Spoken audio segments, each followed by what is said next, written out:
বাঙালি সেনাদের অদম্য স্পৃহা ও বীরত্বের প্রতীক।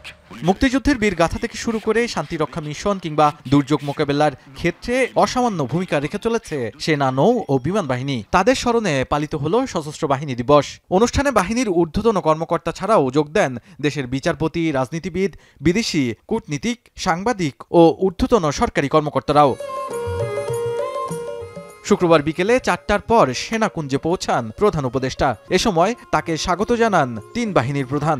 অনুষ্ঠানের শুরুতেই ভূমিকম্পে নিহতদের স্মরণে 1 মিনিট নীরবতা পালন করা হয়। পরে প্রধান উপদেষ্টা তার বক্তব্যে তুলে ধরেন দেশ গঠনে 3 বাহিনীর ভূমিকার কথা। বলেন আসন্ন নির্বাচন মাইলফলক হয়ে থাকবে। আমরা শিগগিরই একটা নির্বাচনের দিকে যাচ্ছি, তার প্রস্তুতি। এই নির্বাচনের মাধ্যমে আমরা নতুন বাংলাদেশের পথে যাত্রা করব, সেটাই আমাদের স্বপ্ন। সশস্ত্র বাহিনীর ভূমিকার কথা উল্লেখ করতে গিয়ে মুক্তিযুদ্ধে জিয়াউর রহমানের কথাও তুলে ধরেন তিনি। প্রতিটি দুর্যোগে এই বাহিনী বাংলাদেশের মানুষের পাশে থেকেছে বলে জানান প্রধান উপদেষ্টা। মুক্তিকামী সেনা, নৌ ও বিমান বাহিনীর অকুতোভয় বীর সেনানীরা জীবনের পরোয়া না করে, পরিবারের ভবিষ্যতের কথা চিন্তা না করে এদেশের স্বাধীনতা যুদ্ধে ঝাঁপিয়ে পড়েছিল। তারাই এদেশের আপামর জনসাধারণকে সাহস জুগিয়েছেন।